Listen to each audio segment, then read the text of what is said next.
A história de São Cipriano. Ajude nosso canal se inscrevendo, curtindo o vídeo, comentando e compartilhando para os seus amigos.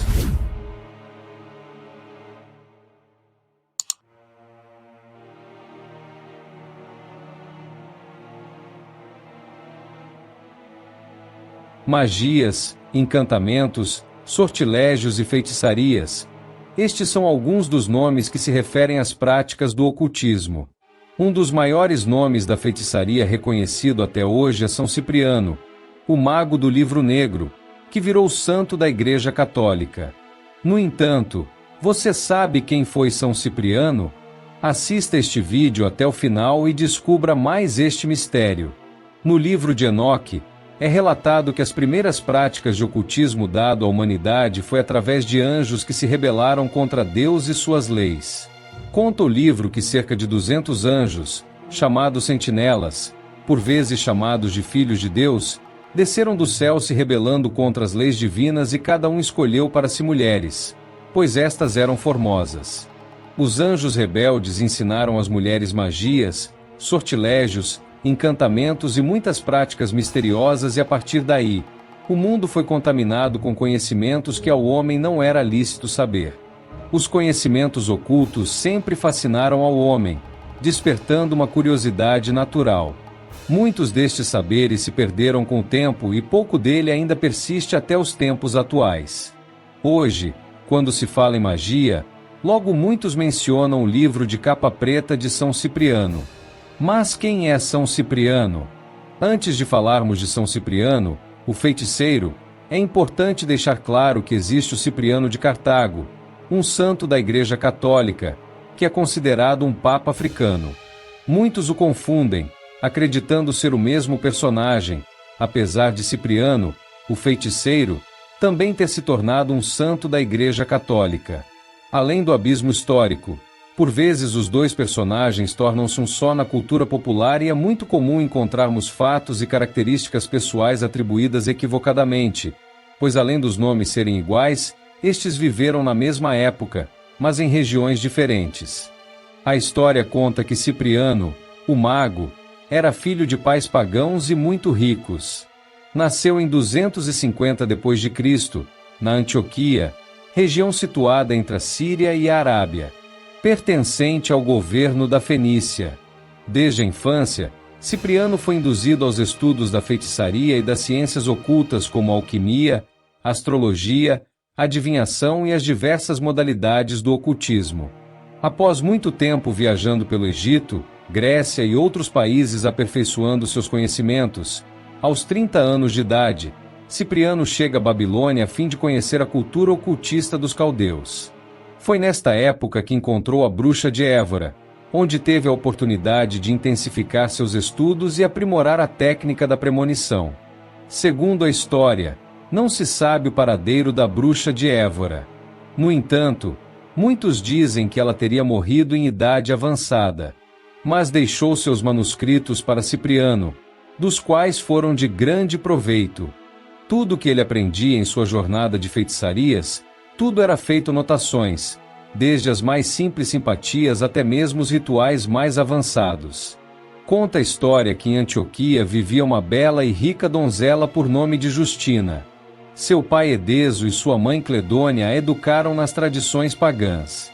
Porém, ouvindo as pregações do diácono Prailo, Justina converteu-se ao cristianismo, dedicando sua vida às orações, consagrando e preservando sua virgindade. No entanto, o jovem rico, chamado Aglaide, apaixonou-se por Justina.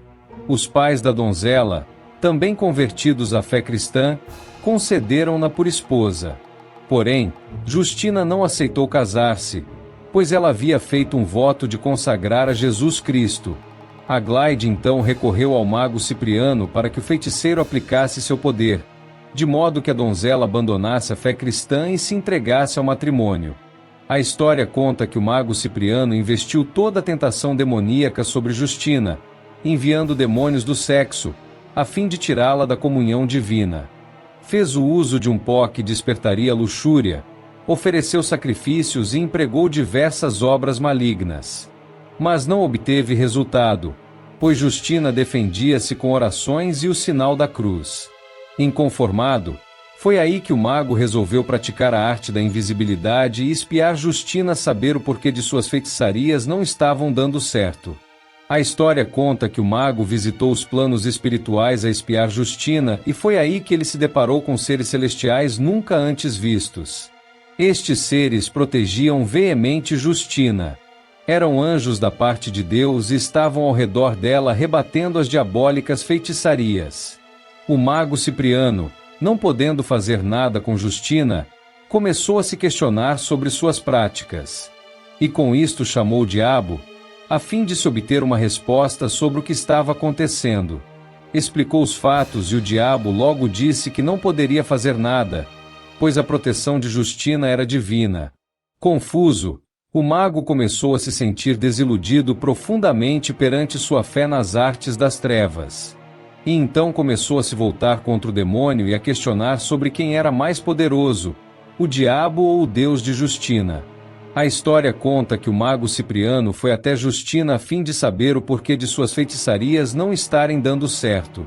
Foi aí que Justina lhe revelou o seu segredo. Ela tinha fé em Deus e sempre pedia proteção a Jesus Cristo. Relutante, o mago não conseguia admitir que o Deus de Justina era maior que o seu Deus, o diabo. Porém, ele não podia negar que havia uma força muito maior que a do demônio. O diabo então, vendo que seu mago estava prestes a se converter ao cristianismo, resolveu aparecer a ele de uma forma fantástica e sobrenatural.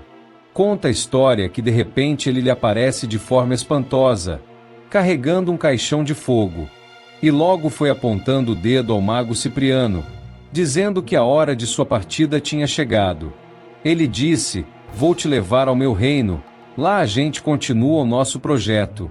Apesar de o mago Cipriano não temer a morte, nesta hora diz a história que ele teria gelado de medo, não pelo fato de morrer, mas pelo simples motivo de não saber a fundo qual era o poder maior que Satanás. Neste momento, Cipriano ajoelha e clama ao Deus de Justina. Naquele momento, o Deus Todo-Poderoso acaba intercedendo pela alma do mago, retirando o laço, o pacto que Cipriano havia feito com o diabo. O demônio, não tendo muito o que fazer, saiu rapidamente de perto dele, que agora havia se convertido a Jesus Cristo. Abandonando sua vida de feitiçarias, Justina se tornou uma mentora de Cipriano nos caminhos da luz. E então ele resolveu propagar seu testemunho de vida por todo o mundo, a fim de mostrar às pessoas que o Deus de Justina, Jesus Cristo, era o Deus verdadeiro. Com isto, o bruxo convertido ao cristianismo chegou a queimar seus manuscritos de magias e feitiçarias, e distribuir seus bens entre os pobres. Após sua conversão, em um capítulo de seu livro, Cipriano narra um episódio ocorrido. Naquela noite de sexta-feira, caminhava por uma rua deserta, quando se deparou com 14 fantasmas. Essas aparições eram bruxas que imploravam ajuda. Cipriano respondeu-lhes que havia se arrependido de sua vida de feiticeiro e que havia se tornado temente a Jesus Cristo. Logo depois, caiu em sono profundo e sonhou que a oração do anjo custódio o livraria daqueles fantasmas. Ao despertar, teve uma breve visão do anjo. Assim, auxiliado pela oração de São Gregório, esconjurou e livrou a alma atormentada das bruxas. Como muito falar em Deus, sempre foi afronta aos governos corruptos. As notícias da sua conversão e das obras cristãs de Cipriano Justina chegaram até o imperador Diocleciano, que se encontrava na Nicomédia. Assim, logo foram perseguidos, presos e torturados. Frente ao imperador, viram ser forçados a negar a fé cristã. Justina foi chicoteada, e Cipriano açoitado com pentes de ferro, que causavam grande destruição ao corpo. No entanto, não cederam. Irritado com a resistência, Diocleciano resolveu então lançar Cipriano e Justina numa caldeira fervente de banha e cera. Os mártires não renunciaram, e tampouco transpareciam sofrimento, pois a proteção divina estava com eles, e por isto nenhum mal lhes acontecia. O feiticeiro Atanásio, que havia sido discípulo de Cipriano, julgou que as torturas não surtiam efeito, devido a algum sortilégio lançado por seu ex-mestre. Na tentativa de desafiar Cipriano e elevar a própria moral, Atanásio invocou os demônios e atirou-se na caldeira. Seu corpo foi dizimado pelo calor em segundos, derretendo naquela fornalha. Após este fato, não conseguindo matá-los no tanque de óleo fervente, o imperador Diocleciano finalmente ordenou a morte de Justina e Cipriano. No dia 26 de setembro de 304 d.C., os mártires e um outro cristão, de nome Teutiso, foram decapitados às margens do rio Galo da Nicomédia. Os corpos ficaram expostos por 6 dias, até que um grupo de cristãos recolheu e os levou para Roma, ficando sob os cuidados de uma senhora chamada Rufina. Já no Império de Constantino, os restos mortais foram enviados para a Basílica de São João Latrão. Cipriano havia queimado vários de seus manuscritos ao converter-se à fé cristã.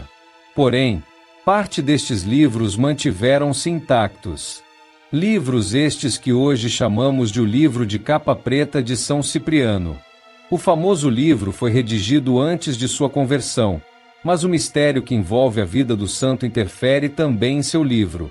Uma parte dos manuscritos, como foi dito, queimada por ele mesmo. A questão é por quem os registros foram reunidos e traduzidos do hebraico para o latim, posteriormente, levados para diversas partes do mundo. Há ainda os mitos que o cercam. Muitos consideram ser pecado possuí-lo ou simplesmente tocá-lo.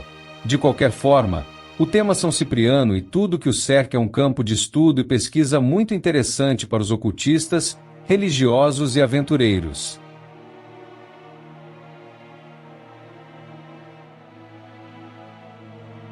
Se você gostou de nosso vídeo, não se esqueça de se inscrever, curtir o vídeo, comentar e compartilhar para os seus amigos.